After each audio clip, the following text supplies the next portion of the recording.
Hello, world. Ta-da, we're going to surprise you here right into this. I'm Ryan Erickson. This is BetaCodex Live. On either side of me on this screen, we have, as you can see at the bottom, to your left, Art Kleiner, known, renowned author, and to the right, my dialogue partner and fellow jammer here, Niels Flagging. So, without further ado, I'll say thank you, Art, for showing up and being here. Yes, thank you And so much. Niels, if you want to also welcome our friend here, new friend. Yes, maybe I should add this is our first encounter. Art just joined us 3 minutes ago in this session, and we have never spoken to each other. But I think Art and I have been connected on LinkedIn for a while but nothing significant, so to speak. However, I'm a big fan. I suggested to Ryan that we should do this session. By the way, Ryan, you produced the best T-shirt, I think, which you have to show. Yes. This is Heretic Pride. I think that is very to the point of our session today, which is about management hereticism. heresy. Heresy. Management heresy. Yes, of course. Sorry, I'm German, not my native language. So yes, management heresy. We took the session's title. It's a reference, an homage to one of Art's solo books from 2008, I think. Yeah, originally 1996, and then I revised it in 2008. So I have the second edition here. Yes, 1996. Okay, we will get to that. Today I dreamt up after rereading the book a little bit. The Age of Heretics by Art Kleiner. I have the second edition here. And looking up his website again, which indicates a little bit of the authors that Art Kleiner has worked with over the time since, I suppose, the early 1990s. I will describe Art in a way that he might find funny or not at all. I will call Art the Quincy Jones of the business book. and Peter Sanger was his Michael Jackson, I would say. Does that make sense? Let's take the train to the destination. Okay. Because Art Kleiner, a journalist by training, he has worked with so many famous, super famous business writers, management writers over the time since, I suppose, the early 90s. We're going to get into the details. And his first big hit with an author, co-writing or sorting the material, editing or producing it, the Quincy Jones style, was one of the biggest business bestsellers of all times, The Fifth Discipline by Peter Senge. And then, this was hard for me to carry today, he produced a string of big follow-up books to The Fifth Discipline, like The Fifth Discipline Field Book. Art Kleiner is a co-author of this. Or let's take, of course, I think this was a big bestseller as well, The Dance of Change, in which Peter Sanger appears as a co-author, Art Kleiner as well, and others. But I assume Art Kleiner did most of the organizing and writing work, I suppose. And here's another thick volume as well from the same series of books, Schools That Learn. So amazing. And then, of course, he went on to write solo books, and this is my favorite one, at least the one that I think should be the center of our conversation today, if you accept that, because for you it's old. Maybe we should ask Art. Yeah, bring him. Yeah, in we here. should ask him, but yeah, it's like. Well, let me riff a little bit. So right now it's 2025. So the world is very different than when we published The Age of Heretics, but in ways that I've been thinking about a lot, obviously. A heretic is someone who sees a truth that contradicts the organization and remains loyal to the truth and remains loyal to the organization and manages the tension, holds the tension. And that means something very different today than it did when I wrote those books. I was taking my definition from Brecht's view of Galileo, because Galileo never left the Catholic Church, but he was always trying to get the officials and the Pope to look through the telescope to see what he saw and change the church. So he was exhibiting what we call voice, exit voice and loyalty. You can leave if you don't agree with the institution. You can have loyalty, which means you go along with it, or you have voice, which is you stay loyal to the institution and you try to change it from within. And of course, voice now is being challenged, right? In other words, one of the aspects of politics today, certainly on the right, you could argue on the left, is to reduce the impact of voice, to make it harder and harder to remain loyal to an organization, but challenge it from within. And when I originally wrote The Age of Heretics, the practices I was talking about, shared vision, scenario planning, self-organized work, diversity, and the idea that organizations should adjust to the ways in which people thought rather than the other way around. Flexible work approaches. Even the early beginnings of agile work. These were all countercultural. These were seen as disruptive. Yes. And then Niels, you've done a lot of research on Deming.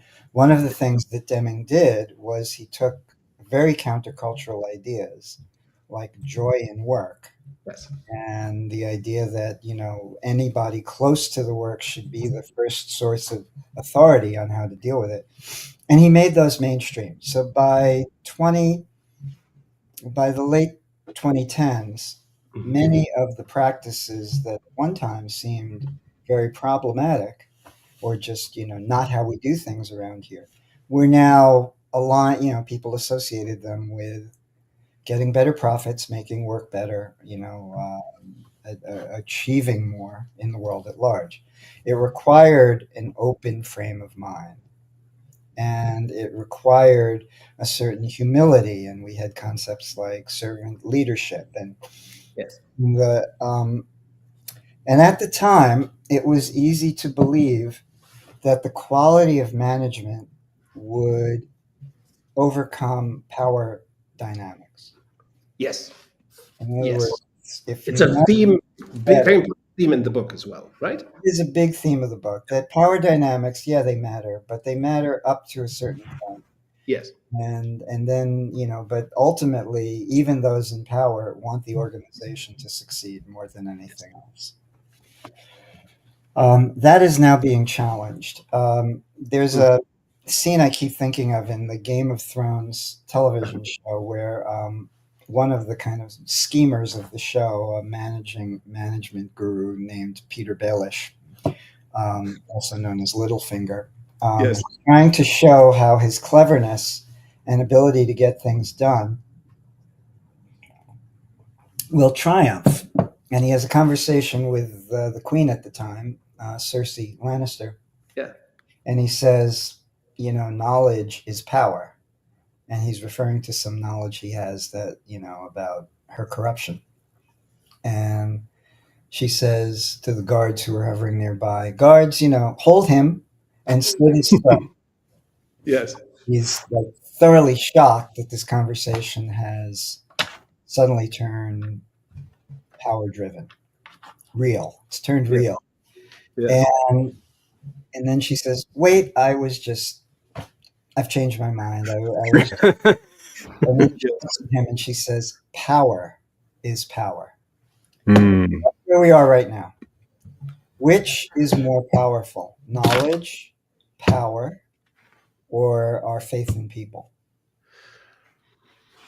You are referring to the zeitgeist of 2025. I'm referring to the zeitgeist on a variety of levels. Now, yes. But and we don't have to agree, but one thing that I learned from you is that organizational or management heresy is always under fire. For example, one thing that I learned from your book, because you described it so brilliantly, among many vignettes and stories in this fabulous, dense books, is the story of Topeka plant, Procter & Gamble's Topeka plant, in which self-organized working starting with consulting by Douglas McGregor, I think, continued for 25 years, and then they killed it. And you have this brilliant sentence in the book that like it took the Topeka organizational model only died after a quarter of a decade, something like that. So it was sustained for 25 years, but it was always under fire, as you beautifully recount. By the Topeka plant was sold to Heinz, then on to another company that finally killed the model, and so on. Now, it didn't kill the model. It killed the model at General Foods. The model became self-managing teams and ultimately became agile management. And lean, and yes. And social technical systems as well, that same. The model wasn't killed. We call it the BetaCodex, as you might have seen, yeah. But doesn't matter, the word doesn't matter. Of course, yes. At Topeka, it was killed. That's what I meant. At the plant, that particular plant, the most successful, impossibly successful, as you describe in the book. And still, it was killed off. In words of Douglas McGregor of W. Edwards Deming, nobody gives a hoot about profits, apparently. Or pride and ego. You mentioned that in the book as well. So let's go back to what three things are in conflict today. And when I say in conflict, what I mean is that many people have devoted their lives to this, invested their professional careers, everything it took to get trained as a professional, in some cases, a great deal of investment capital. And there are three, so it's kind of who's in charge. Are we open, closed, or random? And then there's a fourth one, which is, are we going from knowledge? So where does the power reside? Does most of the power reside with the boss? And however the boss got placed in place, the boss remains in place because the power goes to the authority. And that is what we call authoritarian systems. But it's basically a closed system. And I go back to, here's another pop culture reference, but I go back to the original Pirates of the Caribbean movie. Fabulous. Yes, that's very much the spirit of our little program here. Yes. So let me riff this all the way through. I'll try to be brief. The Pirates of the Caribbean movie, the British Army, beautiful to look at, marches in formation, all red jackets, and yet when the governor's daughter, Keira Knightley, falls into the ocean, they can't save her. Right? No, they can't be flexible. And that's what we see in many authoritarian regimes. That is linked with authoritarianism because people make decisions based on how it will affect their relationships with the boss. The second system is an open system, a collaborative, consensus-based system. In Pirates of the Caribbean, it's Jack Sparrow's crew. There's like the scene where the camera pans down all of the faces, and you see a man who has no tongue, but he has a parrot that speaks for him. You see another man who's very short. You see at the end of the line, Jack's old girlfriend, he stole her ship. And he has to pay her back because this is an open system. And the rules and the law outrank, whoever is the boss. The problem with an open system is it tends to lose. It unless it is protected by a legal system. Other organizations are faster and more competitive. And then the third is the random system, which is what we have in the United States now, which is power belongs to whoever is doing the most interesting thing at the moment. And as judged by the people who have power, who don't agree with each other, but they can at least follow whoever's doing the most interesting thing at the moment. And that's, so we have a system where things change on a whim. There's almost an artistry to it. There's a kind of joy and freewheeling approaches to things. And when things screw up, that's just what happens when you. So it's like we went from having a orchestra to having a chamber music ensemble where everybody, all the musicians decide together, to having a jazz band where people just come in when they feel like it. And So in the Pirates of the Caribbean, that's the evil pirates, the Jeffrey Rush character, Captain Barbossa. And there's a scene where, Keira Knightley, the open rules-based person, goes to him and she's got this medallion and she's going to trade it for them leaving the port and sailing away. And so they do this elaborate trade. It's very artistic. The monkey comes down and grabs the medallion, and then he hauls anchor, sails away, but she's still on the boat. She says, "Wait a minute, you were supposed to put me to shore." And he turns to her and he says, "Well, first of all, the pirate's code," she says, "means you have to put me to shore." And he says, "First of all, the pirate's code is for pirates, and you're not a pirate. Yeah. You didn't win the election. And then secondly, the pirate's code I never actually said I would put you to shore, did I?" And third, he says, "And anyway, the pirate's code is not rules. It's what you might call guidelines." So those are three sources of authority. But there's a fourth, which is the one that is most under question. And because that's under question, we don't know which of the first three will prevail. And that is the accumulated credibility of human knowledge as certified by the accredited accumulation of human knowledge. It's a self-sealing proposition. So and I have no scientists, neuroscientists who have felt like, if you look at the way grant money is accorded, it too is accorded under a kind of closed or random system, more dependent on who you know than on where your knowledge is actually going to take things. And there are taboos that can't be questioned in science as well as anything else, which is why we have paradigm shifts and the original meaning of paradigm shift from Kuhn. And so the big problem right now is that the institutions that certified knowledge are under attack. They're under direct attack from the group that's felt disenfranchised from that certification. The group that's felt like, oh, you're not paying attention to my knowledge. You've said vaccines are, unassailable, and okay, just hang on. And then the second place they're being assailed is from AI, which is accelerating the challenge to existing human knowledge such that it makes it clearer that clearer and clearer that we're not going to get that any answer can be challenged more easily, and it's possible to find the substantiating material for it. And then the third is that after 50 years of postmodernism, people no longer feel invested in consensus. They feel, so those three things together, partisan efforts to bring down the structures of knowledge, including, the firing of many people within not just the US government, but other governments as well.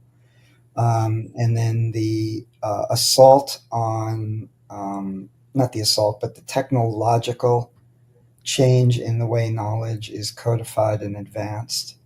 And then third, the lack of a gut feel of trust the knowledge owners. These three things come together, and they make our time very, very difficult. Yes. So just to take and I'll stop there.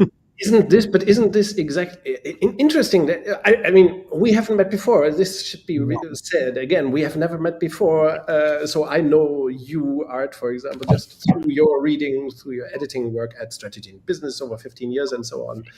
So, of course, on my side, a lot of interpretation comes along, and I thought that today you would say something like, "In my book, I described heresy, management heresy, as resistance to the mainstream, command and control mainstream, which is shape-shifting over time, because in the book you follow command and control and the resistance, the heretics, over, not sure, 70 years or so, 60, 50 years at least, yes.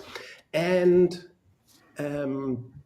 I expected you to say something like, now is the time for the heretics to strike again and hard. So isn't this a time where we can finally beat command and control? Just for you, we don't know, as we do not know each other so well, I should say that the BetaCodex network, founded in 2008, we have seen ourselves as fighters against the shape-shifting evil of command and control again. So Niels, have you given up on us? No. But I think it's important to be nuanced. And, we do know each other. I've followed your writing at various times, and you followed mine. But it's also, we're part of a group, a large group that has invested professionally. And, to the extent they're doing coaching and consulting, this is the source of their income also. Yes. So I just want to be, and I am also a business consultant. I'm right now, I have two sort of basic strains of activity, both of which I'm ramping up. One is related to editorial work, helping people be thought leaders more effectively.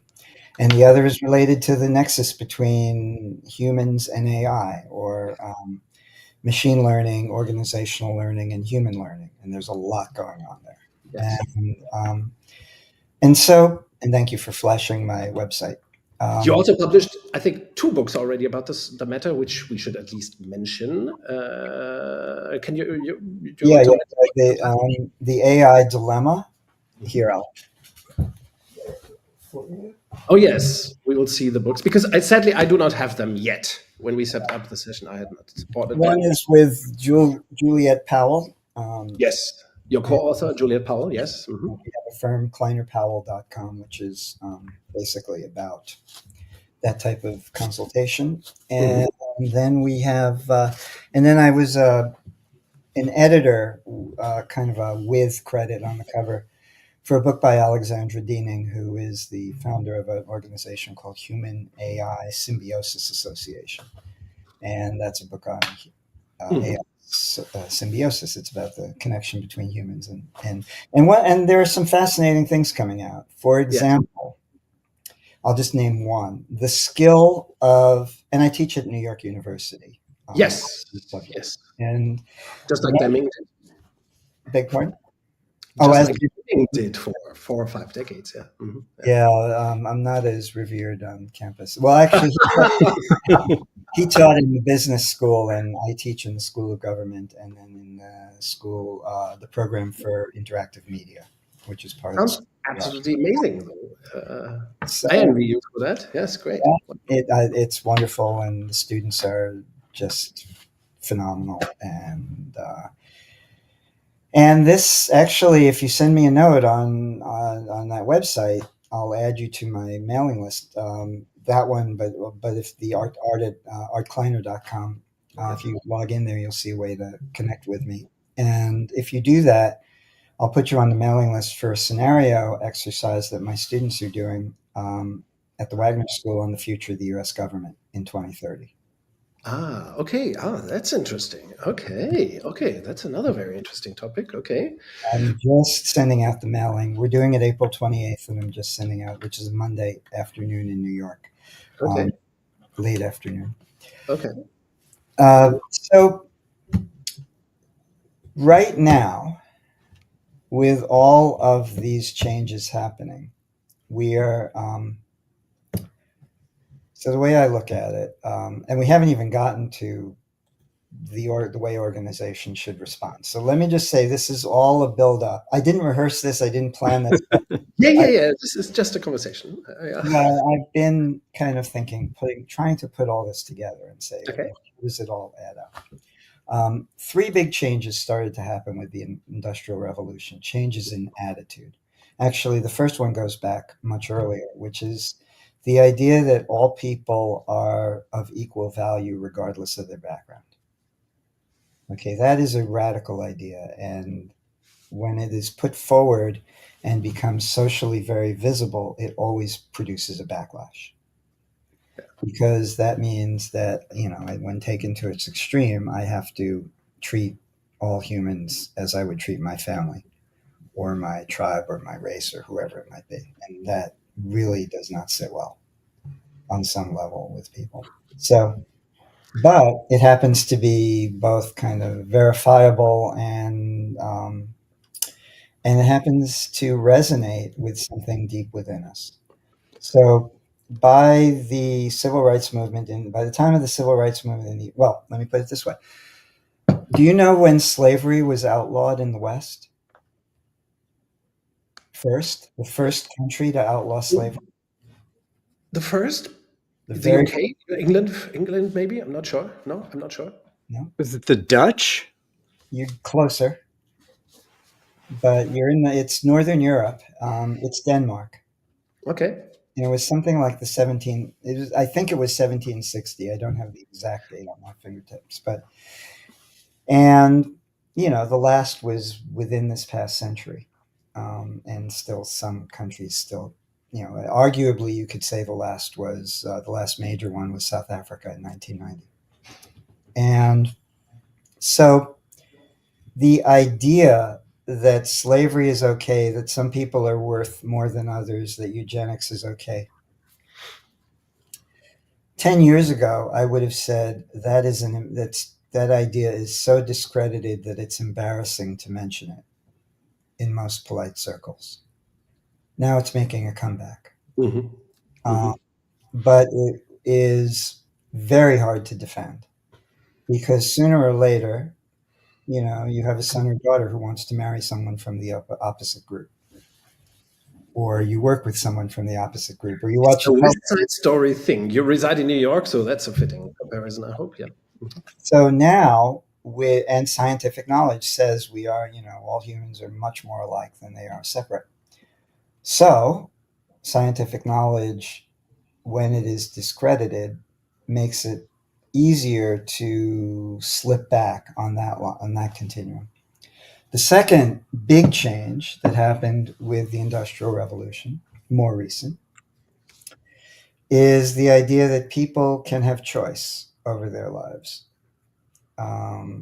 I can live where I want, marry who I want, not marry if I want, work where in the field that I want, and I can follow my bliss. And that's a big part of the story I told in the Age of Heretics. Mhm.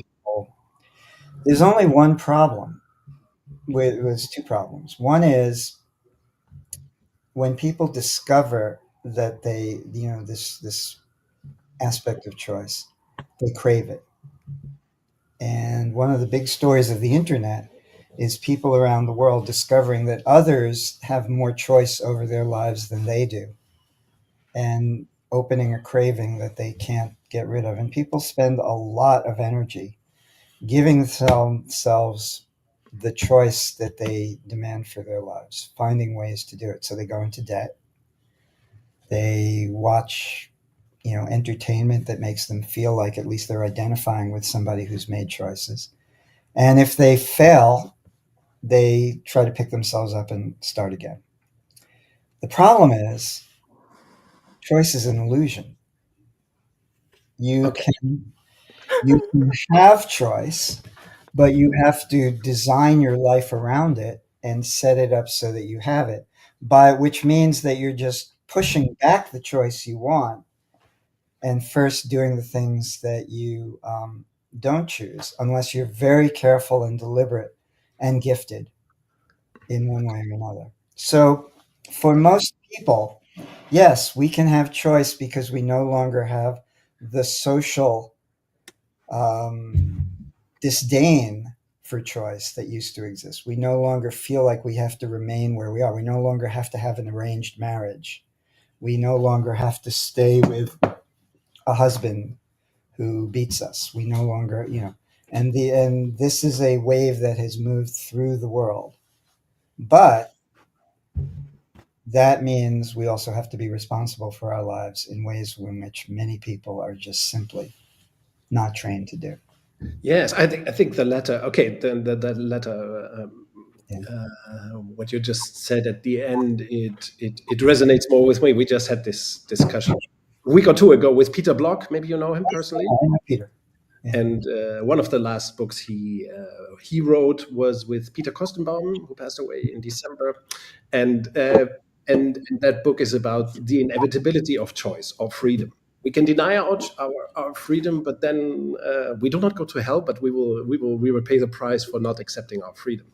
Yeah.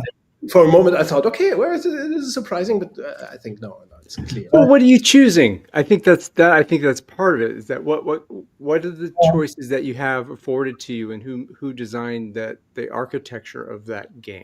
I think you put it beautifully in the book as well, The Age of Heretics, that you write at some point in the book about the heretics. I think at the start of the book that the heretics pay a price for their heresy.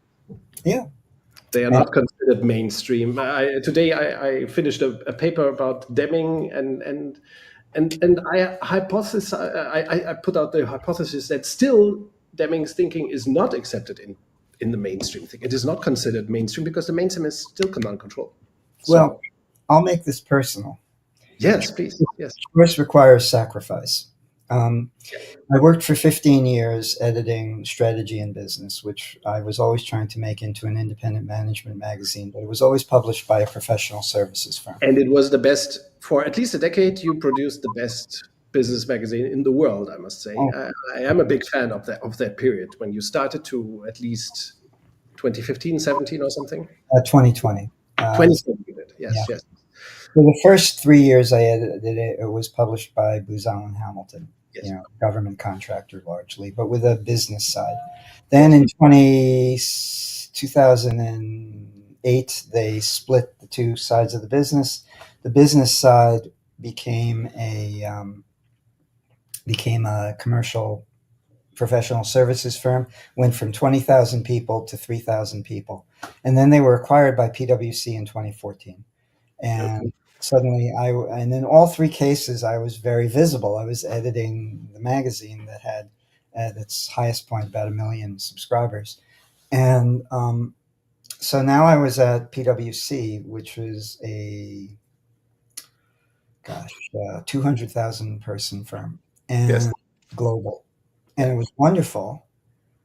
But I got used to all the things that go with having a managing director position at a firm that size.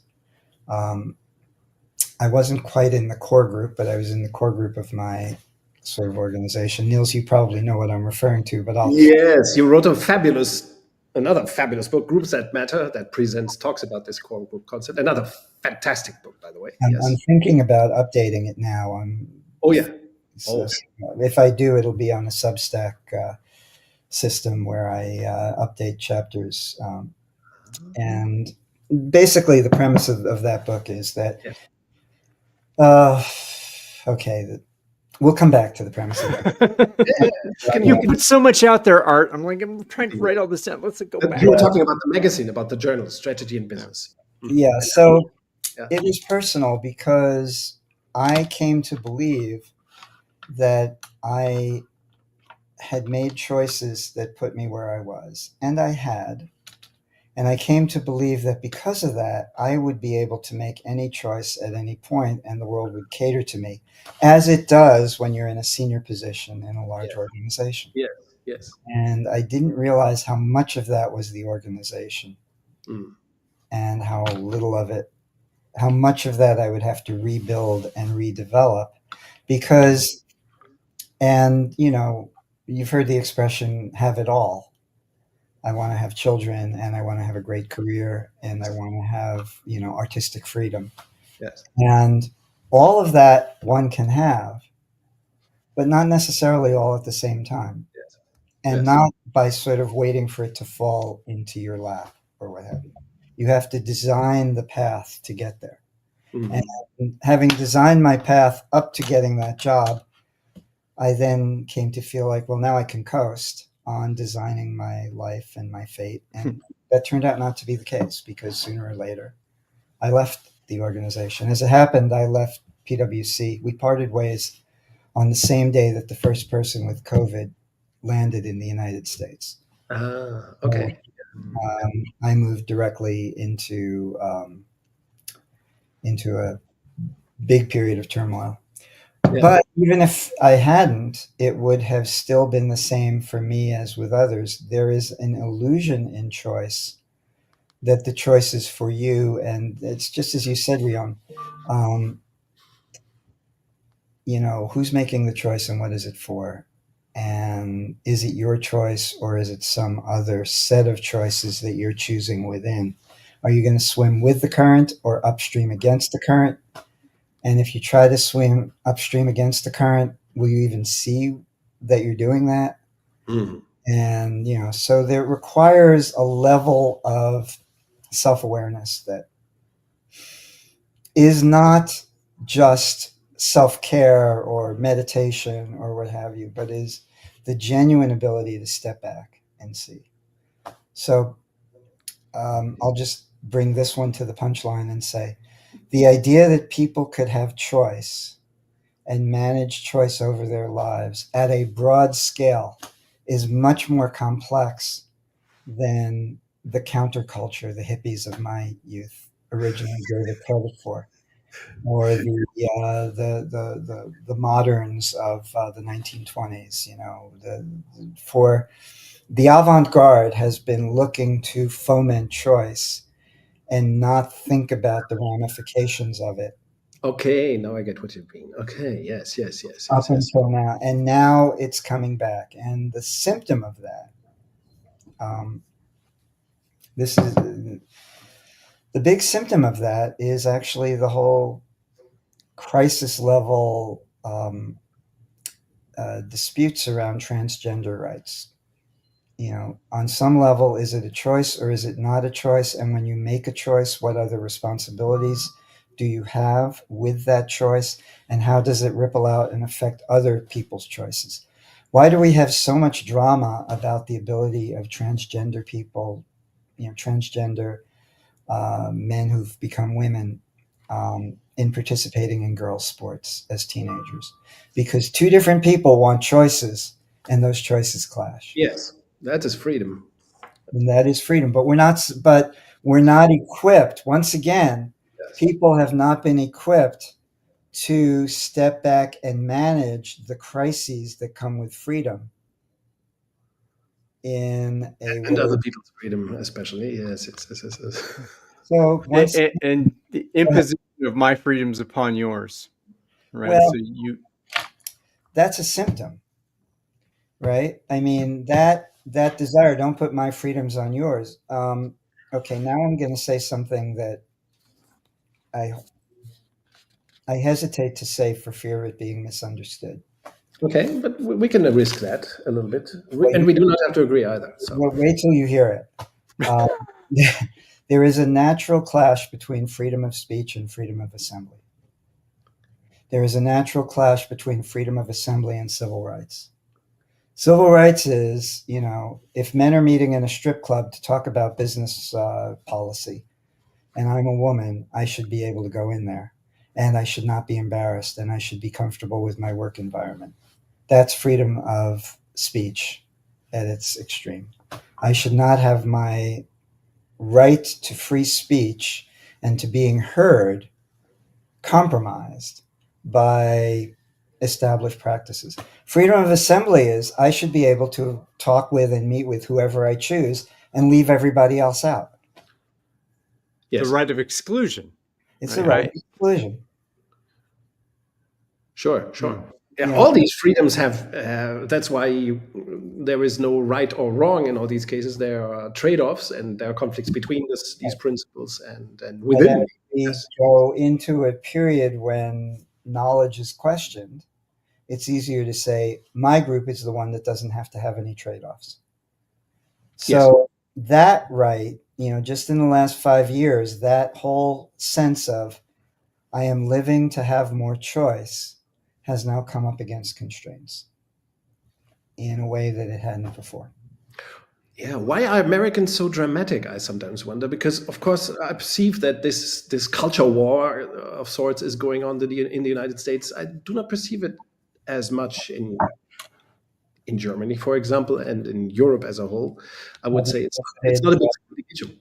have you visited the Balkans lately or Ukraine? Uh, Ukraine lately, not the Balkans. Yes. But Why? the conflicts there are about these kinds of issues. The conflict in the Ukraine, this is a huge oversimplification, but it's basically about will we look west or will we look east? And they're very different kinds of societies, and we choose the society of the West. And no, you can't have that society of the West on my doorstep if I'm Russia, because my society is so different. And that to me is the core essence of the conflict. And I know it's hugely more complicated than that, and I don't know it very well, so I wouldn't say anything more about it. But I think I think that was behind Brexit as well. The conflict not about the mechanics and the economics, but about who belongs. Oh yes, nationalism surely is very much about the question: who belongs, who should belong, Yes. who is we? So it's freedom of association versus freedom of economic progress. It was those two values Yes. in Yes. conflict. It's America may be extreme in the way we vent, but it's not. Well, we're on stage. We're the performers of this play. Yeah. I mean, I'm thinking that's just as happened. We're just on stage. We're being the clowns. We're the It's not high art clowns for the world. performance. Yeah. Well, But so speaking of clowns, let me get to the third big trend. okay. And this one, um, 50 years ago, 50 years ago? Yeah, 50 years ago, if I beat my children, I would not get into any trouble. 10 years ago, if I beat my children, or 20 years ago, and my children are now in their 20s, I have three daughters. If I beat my children, first of all, it would be very hard for me to live with myself. And secondly, it would be very hard to avoid, child protective services, which is a really problematic institution in many places. Um, a whole other discussion. But so even the idea that child sex abuse was something that people could care about is relatively, that we should try to stop, is relatively a recent idea. It happens when people reach a certain level of prosperity. And then you say, okay, but I still, what's the problem? I'm not happy. And, well, one of the reasons I'm not happy is because my childhood was full of trauma, which is the case with childhood for most people. So in the last, I would say 40 years, there has been a movement that says childhood should be free of trauma. And we get that partly from self-examination, the luxury of, getting the freedom to have self-examination and make decisions based on it. And partly from looking at the people who are successful. Many of them are driven by childhood trauma, but many people are not. And you can tell they're sunny people. And then, of course, the relationship between what happened. Harry Nilsson has a song where he sings, there's a line, maybe I'm doing what I'm doing because I done what I did when I was a kid. You know, Hmm. Maybe my, whatever happened to me as a child affects who I am as an adult. Well, and therefore, all children should be healthy and safe and protected, because then we will have a society of healthy, safe, and mature and knowledgeable adults. That ideal has been kind of below the surface and pervasive in, I think, many countries, including increasingly China. But as an ideal, it's relatively recent, right? It's more, it wasn't that long ago, beat them because it doesn't matter. We all went through it and we all turned out okay. So, but that changed. And now the world, if you take that idea seriously, and there are very popular writers like Bessel van der Kolk and Richard Schwartz of Internal Family Systems and many others, Brené Brown, who kind of speak for that view. And many people kind of ascribe to it. But if you take it seriously, you realize once again there is a huge investment that goes with it in an egalitarian economy. Why do we want a better economy? Well, partly for us, but mainly for our children. Migration is often done for the sake of children, and it was often done so that my children will have a better chance in this brutal fight that we call human life. But now it's more like I migrate so that my children can grow up in a society where there isn't a brutal fight. And aren't my children just as good and valuable as yours? Right. They are. Well, if you believe in universal value for humans, then yes. And if I'm bringing, so don't you want what's good for my child? I'm bringing them from, whether I'm bringing them from Venezuela or across the world, and also I think what inspired me from what you're saying is about that in many ways that children are being used as pawns in these kinds of conflicts. I think in ideological conflicts. Think about the children. Think about the children. What are we teaching these kids in school? So don't teach them what I don't want you to teach, because what are you doing to my kids? And again, what's happening in Gaza as well, that there's a conflict about, I'm using my child as a human shield. How many children did you kill on both of those sides of the conflict? So I think that's another. It masks the issue. Yeah, well, I want to address that. Is it Rijon or Rion? It's Ryan. Ryan. Pardon, that's right. Simpler than it looks. Simpler than it looks. That's another 10-minute story I'm not going to tell. Because we only have 10 minutes. And this is perhaps the most important part. When you start to see things in terms of systems, which is all we're doing in this whole conversation, when you start to see things in terms of systems, it's very easy then to hone in on the hypocrisy of people who use partial systems understanding to gain leverage in their side of the argument, which increasingly means gaining leverage in a job that pays them to keep making those arguments, or some kind of position, or their investments, or whatever it may be. So, I think it was Ring Lardner who said, never trust the point of view of somebody who is paid to say that, or it's very hard to convince somebody against whose job depends on not understanding it. So the challenge for all of us right now in this time of systems upheaval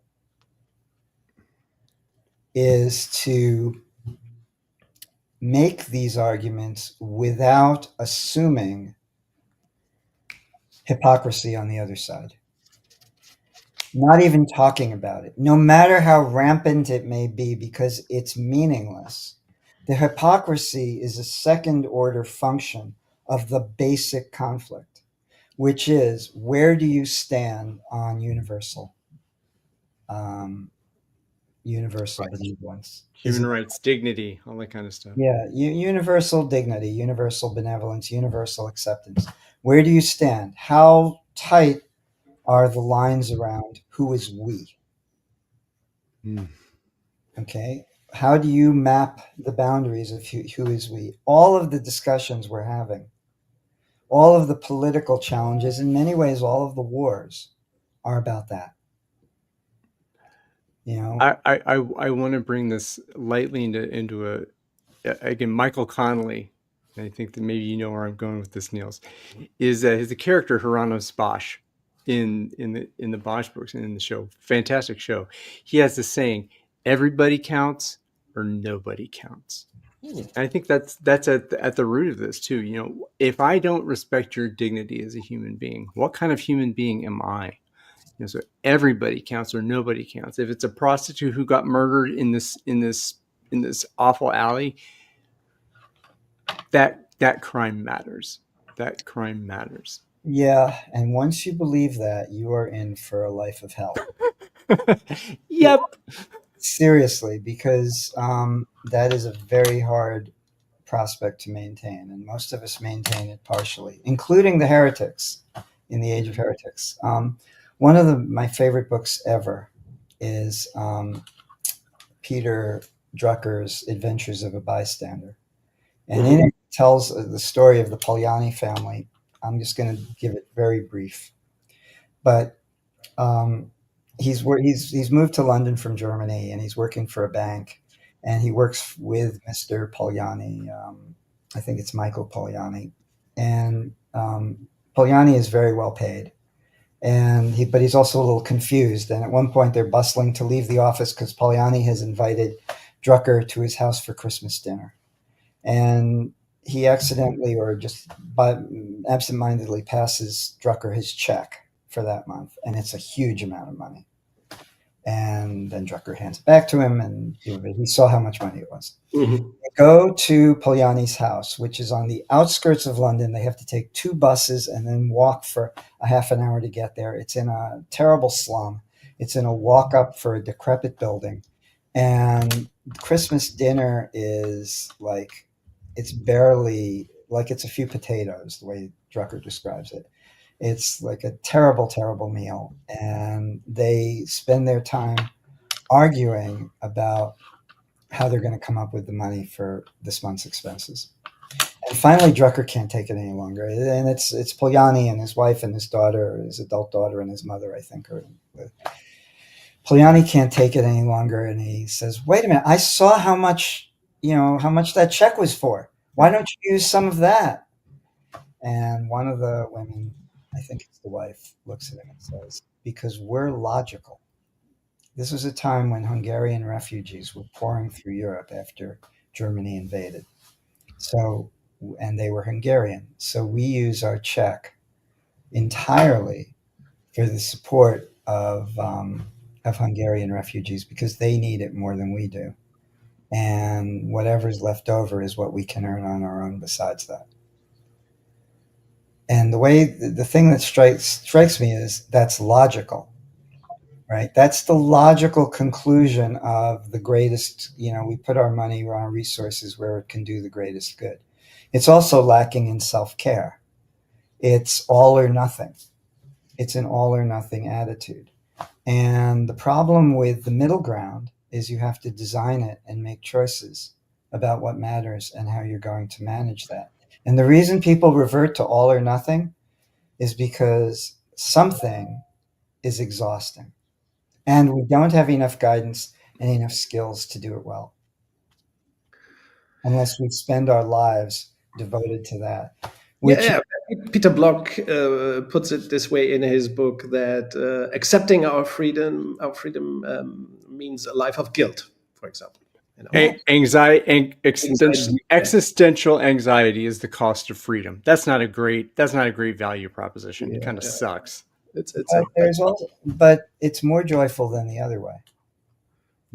And having said everything I've said. Okay, so everybody, stay tuned for parts 2 and 3 of our conversation with Art. Next week and the week after. Well, that would be great from my perspective. But it takes a while to get into this stuff, and we've rushed through it. That is true. We can extend a little bit if you have the time. By the way, Art, we don't have to. Have a little bit of time, sure. Yes. Okay. But, you drew the point home that choice means guilt, or choice means. Let me sum it all up. Yes. So when we talk about these attitudes, individuals have wrestled with this. The thing that's unique about our time in history is that society is wrestling with it. All 3 of these. Who is we is a major contentious yes every society, including the United States and Europe. Probably there's 3 different Europes plus the UK, but it's a major point. who is we, and how much do we value humans just because they are human? The second And one, can we finally overcome the nationalism and can we find an effective way to navigate the innate tension between groupism and universality? Okay. It's not always the nation. Very good point. So that's the first one. The second one is, can people really be trusted with choice over their own lives for their sake or the sake of society? And societies have, and there is a certain visceral level of disgust that people feel when they see people making choices they would not make. That emotional level of disgust hits enough people that societies preclude choice. Okay. So that to me is the the basis of a lot of what we would call Puritanism or restricted choice. People feel disgusted when they see other people making choices at a large scale. We get interference. Yes, so somebody's talking in some background, not mine. Maybe it's mine. In your... So then, the third one is, should life be traumatic? Life is traumatic enough. Should it be more traumatic because of the way it's designed, the way society is designed? And so those three elements are at the center of what we would think of as most political and organizational issues right now, to my mind. And the resolution is not obvious on two levels. The resolution as it's going to play out is not obvious. And the resolution as we would like it to play out, as it should play out, there isn't consensus about it. So that makes... But isn't that, let's circle back to the title of your ancient but still very up-to-date book. Isn't that a call for heresy? It is, if the heretics are not putting themselves at too much risk. I wouldn't want to have, I wouldn't want to have been a heretic during Stalinist Russia. We want heretics, not martyrs, of course. We want heretics, not martyrs.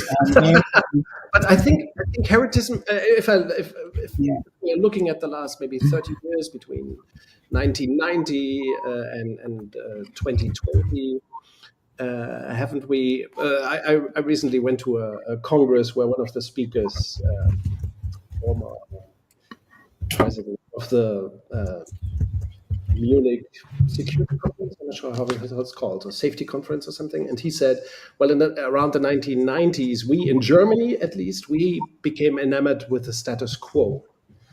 And that love affair with the status quo is coming to an end in these times.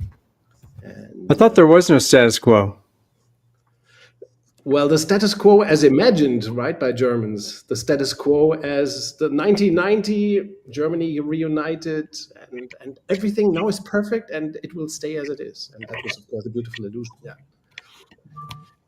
So, I'm not sure if Art is still there. Yeah, I'm just trying to plug in my camera. It seems to have. I seem to have a. So we have a flurry of comments here. Actually. Oh yeah, let's go into the first. You just showed it the first time. Can you show it again? How do you guys feel about the idea of building societal structure based on the concepts of experiential knowledge, as talked about in some of the Eastern traditions? So, the T groups try to enable, right? One of the bigger storylines in Art's book, Age of Heretics, is the invention of the T groups and self-structured. And a friend of mine who is now passed away, Rick Fields, wrote a book called How the Swans Came to the Lake, which is a history of Buddhism in America. And it's fascinating because it's a multifaceted history. I don't know why I can't get my camera to come on. I'm very sorry. You keep trying, no, not a problem. Ryan, do you want to say something about the question that Ariaman asked? Well, go ahead. I was going to go back because you mentioned the T groups. That actually brought me back to, I was feverishly searching for a comment about the T groups. And you mentioned Freud, and the quote, I wanted to bring the quote in here because it kind of ties in there a little bit. So in the final days of a T group, people saw firsthand that the unconscious was not a Freudian cesspool spewing forth bitter legacies of childhood traumas. It was a source of Pelagian grace and hidden value, terrifying in its power and yet delightful in its beauty. It emerged naturally. I think this kind of gets to the question. It emerged naturally when people learned in groups' trusting, empathetic environment how they talk and think openly and freely. I think that maybe also gets to the experiential nature of being together, and that we're not there with this stricture of being proposed knowledge, and that the experiential knowledge is there, and it's not about our traumas necessarily, but that came up for me when talking about the T groups. Yeah, and I think the to relate the question to the book Age of Heretics, I would say that this book is a manifesto about the fight against command and control in work and organizations that is not concluded, of course. It has been brewing, and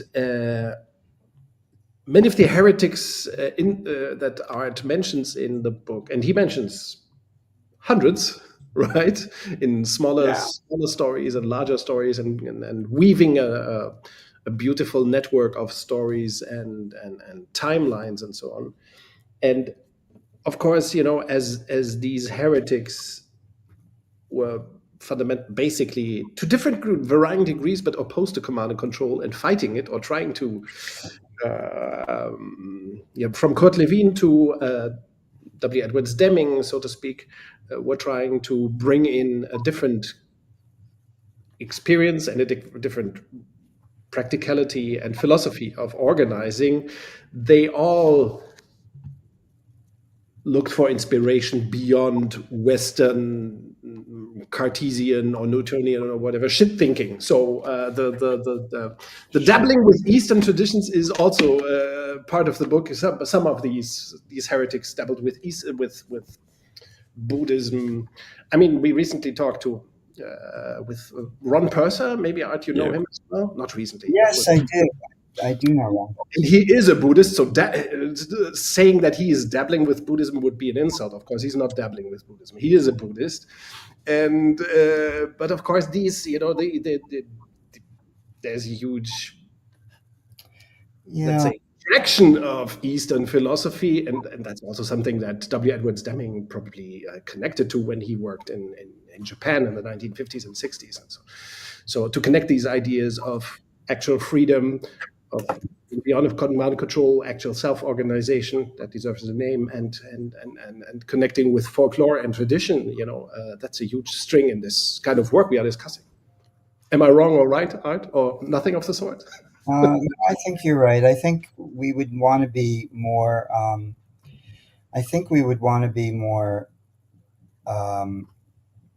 Precise. Okay. But there's a whole level at which we're, I'm just. This is the beginning of a much larger conversation. I would, and one that I'm hardly an expert in. So I think the short answer is yes. It's a big part of the mix in terms of where influences came that make a difference in all of this, and that's probably the extent of my own knowledge of it. And I think it's by the way, immensely important. We might mention another heretic that comes to mind, management heretic from the United States. His book is called Joy at Work. What's his name? Oh, AES is the company, and he combined Semler? No, it's just no, no, Semler. no, Oh, no. Ricardo Semler is inspired by democratic history and democratic values, but I cannot remember the guy's name. But again, he wrote this fantastic book, Joy at Work, and he connects self-organization with Protestant oh, religion, which is very interesting. Dennis did that as well. Dennis, Yes, who, by the way, wrote the foreword to your book, Age of yes, Heretics. he Yes, was. Lord Dennis, exactly. He did that as well. He Yes. was a kind of mentor to me. In He was a mentor during the last few years of his life. We met actually through writing The Age of Heretics, and at first, I did not know that. Okay, fabulous. I call him secretly the Hemingway of management. yeah, he was a remarkable man, and I, said some pretty embarrassing things about him in the book. And at first, he was really angry at me, and then he read it more closely and asked me if he could publish. That's how I came to write a second edition. He asked if he could publish an updated version. Okay, so I have to get my hands on the first edition to see those cruelties that you exchanged. They're in the second one too. Are they in the second one too? Okay, he made peace with the insult that you served. He liked that I was taking him to task, which is a very heretical way of doing. Let's see if we have time for the other. Yeah, Dennis Backey. Dennis Backey, that's a name. Yes, sorry that I forgot it. Let's see if we have time for a couple other questions. Yes. I don't. I should maybe I read it out loud. If groups connect probably based on identity, and when we go down an exploration of identity, even down to the biological level, like researcher Michael Levin, we see a pattern of embedded nested that doesn't sound right. Yeah. So what I think the commentator is saying, if you base your freedom of association on,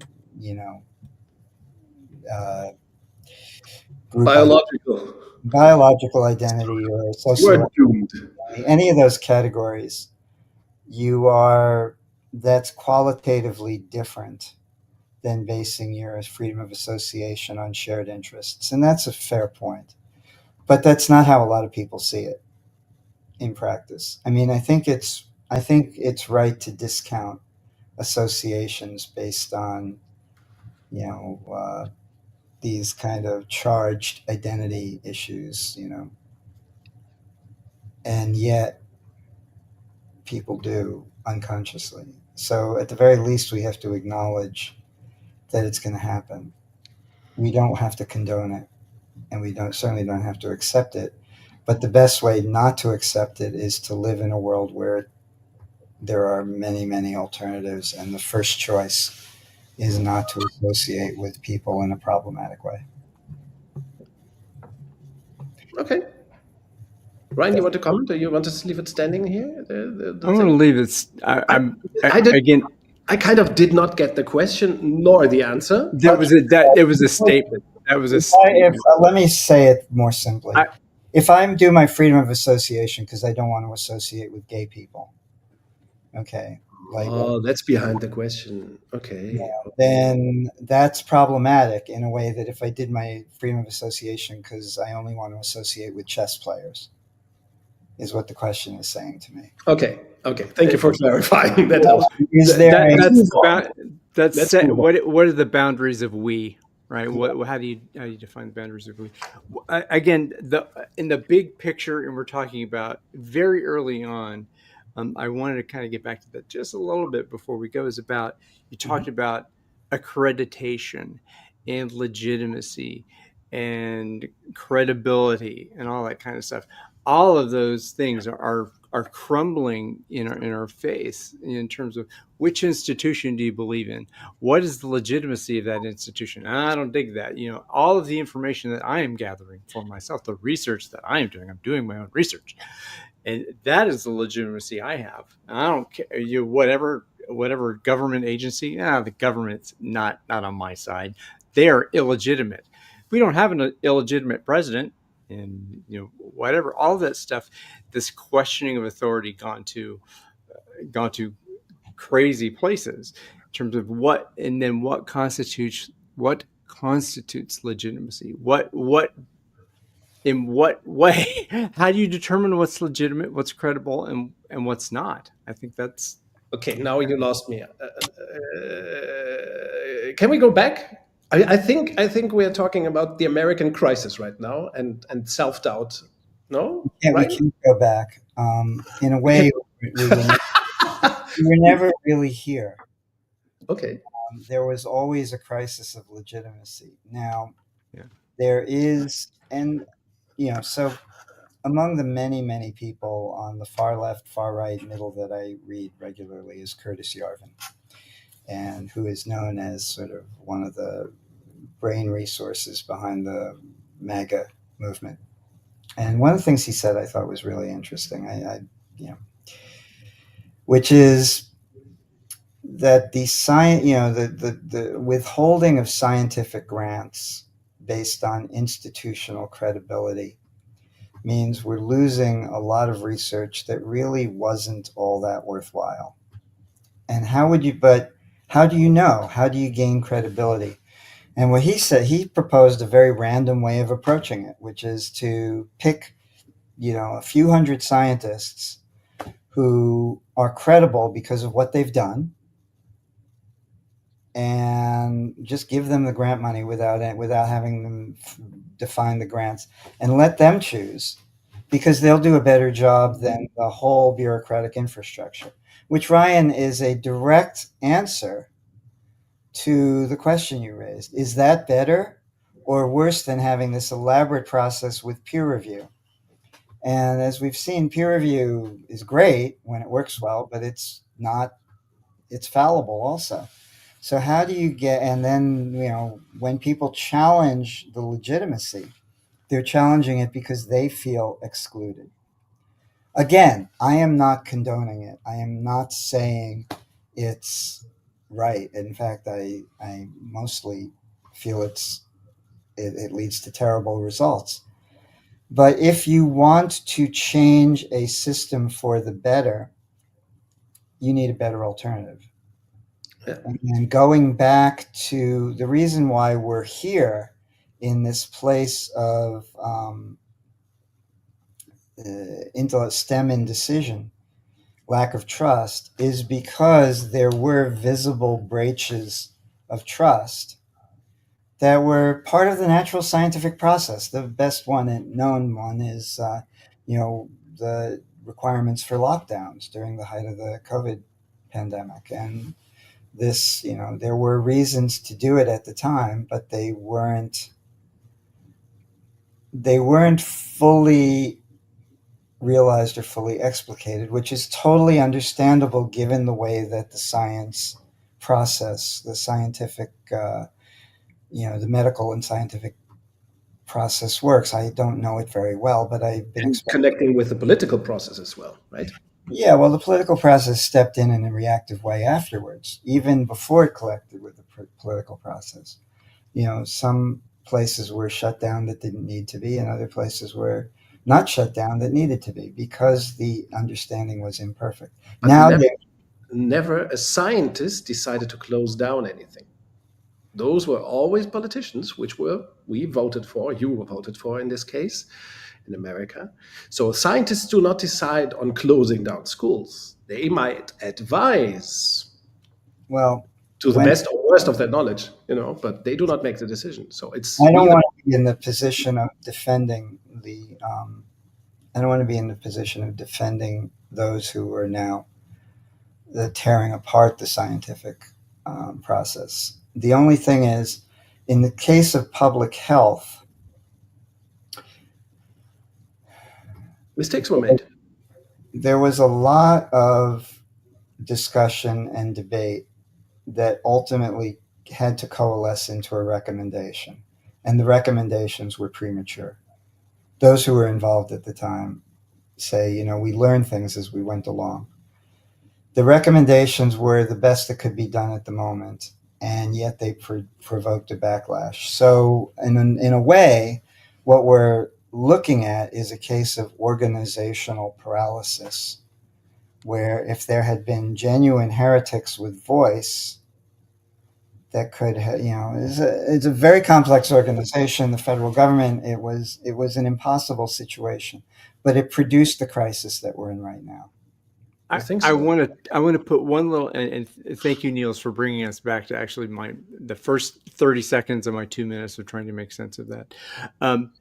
The idea of when do you make a decision, right? At what point, how much information is enough to make a decision? And I think this comes to the Beta Codex a little way, because I think what we say is that if you're making the decision too early with the incomplete information, you're going to make some decisions that will have possibly disastrous outcomes. But then waiting till as you have the last possible moment to make a decision, and then you can have, we have more information, we can make a better decision, and the people who are advising the people who are making the decision are closer to the information. So Niels, I don't know, do you kind of get where I'm going with the decision latency from the Beta Codex principle? Or am I?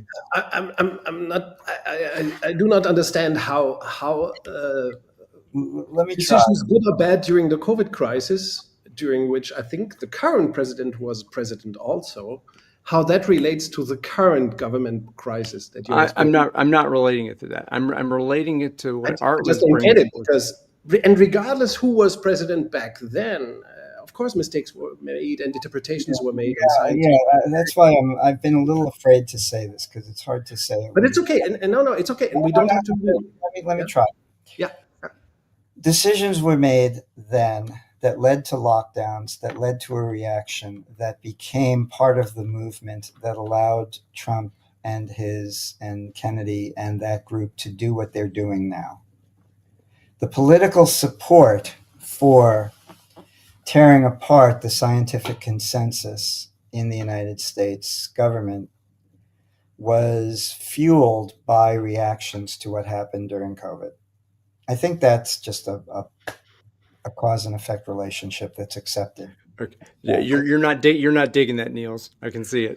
No, I do not. I don't see it. I mean, how can the people who made these political decisions at the time now blame scientists for? No. Niels, let me put it in plain language. Lockdowns happened.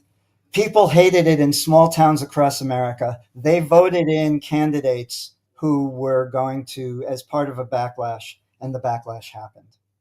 That's all. Now I get it. That's very specific to the United States, by the way. Very specific to the United States. Okay, yeah. Who didn't hate lockdowns, by the way? I even hated COVID. I must say. I dare to say I hated the whole COVID thing. Whoever invented that was a. Let's not put time on that, because everybody had reactions to COVID. My speaking career was disrupted. The point is that if the decision makers in 2020 had known what the consequences would be in 2025, they might have planned the process to allow more flexibility. Yeah, sure. Of course they didn't. Sure. And because of that, there was a reaction. Yeah. So, which is the way that the world works. However, now we have the internet, so everybody who has a grievance can give voice to that grievance. We have a lot of exit, a lot of people saying, I don't trust them, and here's why. And those people have more clout and more legitimacy than they would have had in the past. It's manufactured legitimacy, though. Well, everything is manufactured when it comes to the internet, because the cost of manufacturing is so low. Okay. Cost of we all have AI. We all can flood the zone with thousands of comments if we choose. They chose. So look, that's why I say I'm not saying those people have a legitimate argument. But what I'm saying is they did have an influential argument, which led to the crisis that we're now in. Yeah. How do you think is that a consequence or a byproduct or whatever it is to what's happening in workplaces and companies and in organizations? It's happening in intellectual fields first. And so we're seeing it with climate, and we're seeing it with public health, and we're seeing it with vaccines, and probably there will be other, and to an extent we're seeing it with AI. Um, we're seeing people reacting to events and thereby, and in that reaction, shutting down previously legitimate ways of making decisions about science. I think that's the way to put it. And there's no going back to a previous state of legitimacy. I want to see. I don't know if you have a couple minutes left. Maybe yes. To me, this begs the question of the heretics of today. Who are the heretics of today? And I think I read something that you said about that before the heretics were the ones who wanted to move stuff forward, and the establishment was like, no, no, no. But now I read something you said that no, the heresy today is say, hey, let's wait a second before this AI thing destroys us. Oh, Well, slow it down just a bit, please. I yeah. don't know if I misinterpreted that, but that sounded like that's heresy to say, oh no, no, no, no, no. Well, part of the issue is, where is the truth? So, yeah, when you say so, the original formulation of heresy was someone who sees a truth that contradicts conventional wisdom.